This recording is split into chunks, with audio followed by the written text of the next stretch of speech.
Is this thing on? Yes. All right, so I'm actually recording this on my phone because Ray's about to go to bed. But I told her, I was like, oh, I'm going to record an episode of the podcast tonight. And it's actually about her. It is?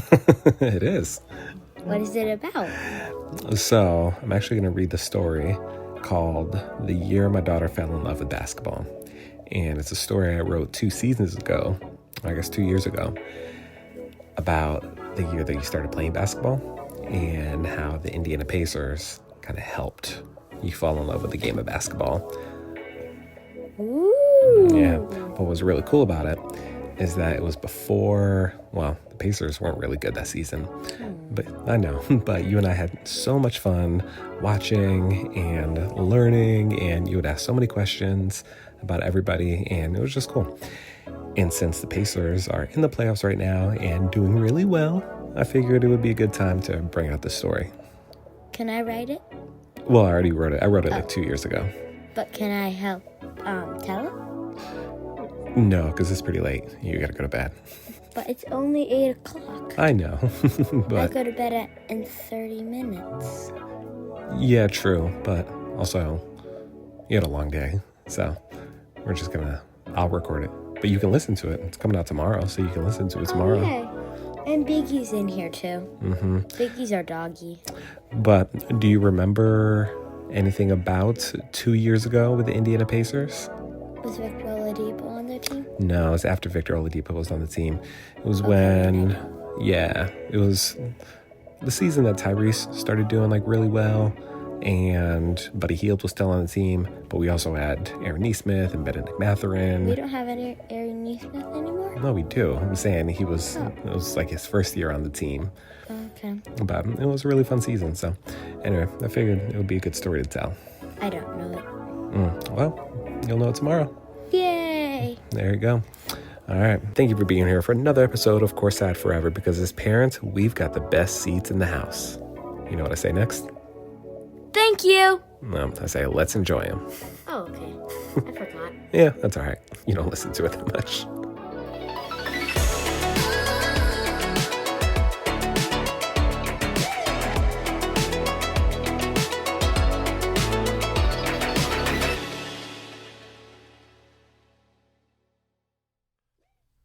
So the story you're about to hear, actually I wrote it over 2 years ago. And I wrote it when the Indiana Pacers weren't that good, quite frankly.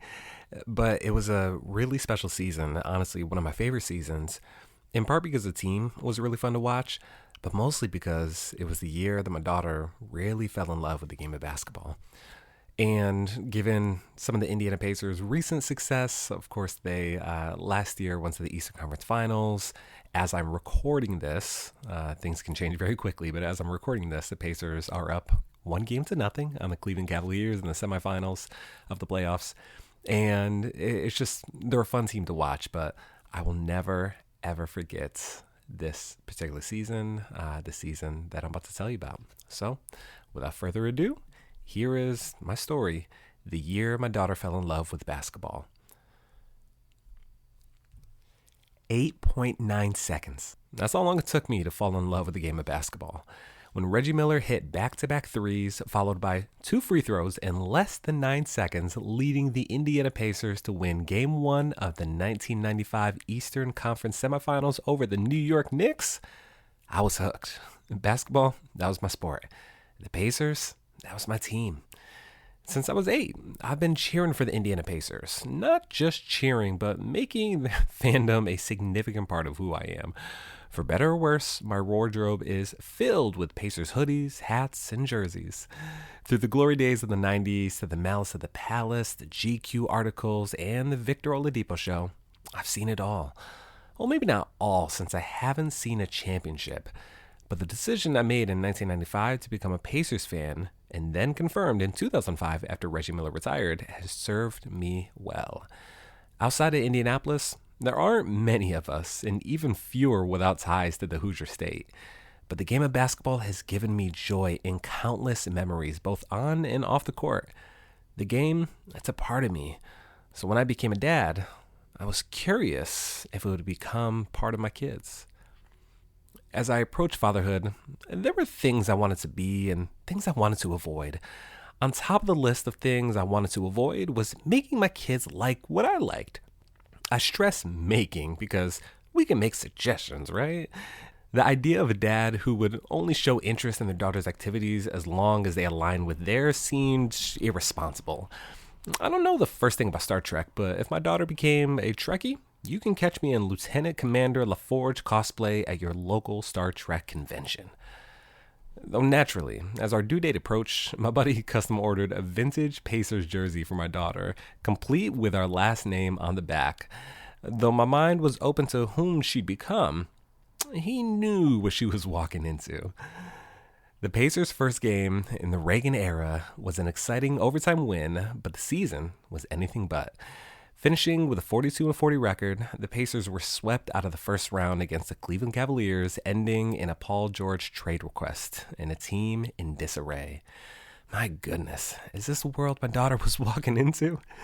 That summer, Paul George was traded to Oklahoma City for two players that would drastically change our team. The second-year player, Domantas Sabonis, and the soon-to-be fan favorite, Victor Oladipo. 1-year-old Ray watched her dad go crazy as the Pacers would stack wins during an improbable season that wildly outlived my expectations. Finishing with a 45-37 record, the team was a tough call away from beating the Cavaliers in the first round of the playoffs. Ray cheered with me and celebrated as best as a 1-year-old could.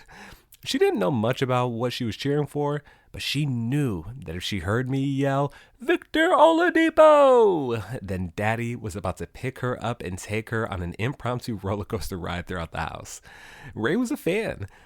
She wanted a Victor Oladipo jersey and even asked for a stuffed doll. Miraculously, one existed. When Oladipo ruptured his quad in January 2019, she drew him pictures and constantly asked if he would be okay. When he returned a year later, Ray was with me as he hit a game-winning 3 against Chicago, celebrating as she knew a bit more about the game by now. And in February 2020, as our family of 4 flew to Indianapolis for a set of games, Ray tried so hard to get Victor's attention, wanting to hand him a handmade picture that she drew him the day before we flew out. I tried to make it happen, but I failed to catch Victor's attention, though both Myles Turner and Domantas Sabonis couldn't have been better at showing my daughter's love. Ray loved the Pacers, but when I asked if she wanted to play basketball, she'd respond, maybe. COVID greatly impacted our ability to try new activities. We tried outdoor soccer. She didn't love it. We tried indoor soccer. She didn't love it. She liked space and reading, so we heavily leaned into these areas, purchasing a telescope and books and spending most of our free time reading and exploring our galaxy. This brought me joy as I could see her gears turning, learning about the moon and dwarf planets, while books would take our minds to locations outside of ours. I also love her fascination with space because I was learning something new every night. She still liked basketball, but a Victor Oladipo trade changed the team. While we still had our all-star, the amazing Domantas Sabonis, I was curious if she would begin to lose interest now that her favorite player was no longer a Pacer. If so, that'd be more than okay. By now, she was old enough to know what she liked and what she didn't, and we were now at the stage where she could notice my level of interest in her choices. I needed her to know that I would gladly trade courtside tickets to a Pacers playoff game for courtside tickets to my daughter's science fair. But then, in February 2022, the Pacers traded for Tyrese Haliburton. As fans of the podcast The Old Man and the Three, where Tyrese had made plenty of appearances, Allie and I were already fans. Explaining trades to a 5-year-old has to be up there with among the most confusing things that you can try to explain. Though it was clear during the first game of the Pacers, Tyrese brought a level of excitement to the franchise that hadn't been felt in a long time.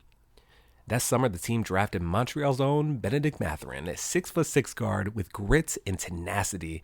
And while our hopes for a winning season weren't high, Pacers fans saw a future. You could feel the energy. As the 2022-23 season kicked off, the Pacers had a new look. Fresh with players with fun-sounding names like Tyrese Haliburton and Bennedict Mathurin, Aaron Nesmith, Andrew Nemhard, and Buddy Hield. Both Ray and my youngest Sienna asked questions about the game that they hadn't asked before. You know, questions like, why'd they blow that whistle? Where's Myles Turner? What does James Johnson do? Why is Buddy taking a private shot? A private shot is what Ray calls a technical free throw. It might be my favorite basketball phrase ever. Among my favorites is less of a question and more of an observation. Look, there's Coach Jenny. Ray and Sienna love seeing a woman on the sideline, helping our team grow and develop and proving that excellence shows up no matter how we're created. But one Sunday morning, out of the blue, Ray woke up and asked, "Are there basketball classes? I want to play basketball." Okay, stay cool, Ryan. Stay cool. There are. Do you want us to sign you up for one? Yes, please. Ray caught the basketball bug. Do the Pacers play tonight? That was the first question of each day. And if the answer was yes, then all the plans had to be arranged around it. Not me. Even I don't cancel plans for Pacers games unless they're in the playoffs. Then it's fair game. Ray would take off on a marathon for every game, thinking she was running the 100-meter dash. "Oh, come on," she'd yell as the Pacers were down 5 points 3 minutes into a 48-minute game. And we were witnessing some exciting games. Towards the top of the list was Tyrese's game-winning shot over Victor Oladipo's new team, the Miami Heat, ending in a post-game celebration that the girls, they still talk about. "Grandma, last night Tyrese Haliburton got water dumped all over his head." If the Pacers weren't playing, we'd find another team to watch. Dawn Staley's South Carolina team became our favorite, mainly because of their overall game and because, and I quote, "Aaliyah Boston's hair is so pretty." I've also found myself searching for Sue Bird and Candace Parker highlights as Ray loves their Carmex commercials. NBA League Pass has gotten a lot of use in our house. We'd watch the Comets, or the Orlando Magic. We'd watch the Deer, which is also the Milwaukee Bucks. We'd watch the Horsies, which was really the Dallas Mavericks. And of course, we'd watch the Dinosaurs, which again is the Toronto Raptors. We'd also watch Sabonis' team, which is the Sacramento Kings. We'd also catch our fair share of Lakers games, and the girls insist that the Lakers should be in a floating arena on an actual lake, specifically Lake George in New York, of course. Ray eventually started her 4-week basketball skills camp. This was an easy, less time-intensive introduction to the game of basketball for kids. And after a bit of adversity on day one, Ray finished her class and came to the sideline. "What'd you think, Ray?" "I loved it," she said. With that, we signed her up for Spring Basketball League. And after a request from the city for coaches, I volunteered. I now have the privilege of being my daughter's first basketball coach, continuing to enjoy the best seats in the house, both on and off the court. I fell in love with the game of basketball as a kid. My mom loved the sport and signed me up for leagues pretty early. I spent many summer days playing pickup games at the Glens Falls YMCA gym or attending basketball camps throughout the region, learning how to improve my game. On my first AAU team, I picked jersey number 31 in honor of my favorite player, Reggie Miller. Whether it was on my own or inspired by a gentle nudge from my mom, I was hooked. Funny enough, I was sold when Reggie threw that choke sign towards Spike Lee in Madison Square Garden. Now, the same team who helped me fall in love with the game is helping the next generation do the same. While the players may differ, there's something about that Hoosier hope that knows how to reel us in. Whether it's a phase or more, I'm here for it. There's joy in both teaching what you know and learning something completely new. No matter her route, I am happily along for the ride.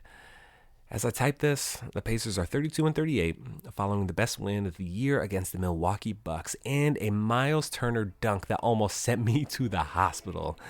You may look at the record and think, that's not great. Why are you so happy, Ryan? Well, because this is a season I watched my daughter fall in love with the game, and I had courtside seats to it all. Thank you for being here for another episode of Courtside Forever, where our goal is to ensure that parents enjoy the best seats in the house. If you enjoyed this episode, share with a friend or two, and feel free to reach out with any comments or questions. I'm your host, Ryan Rucker, and I appreciate you being here. Go Pacers.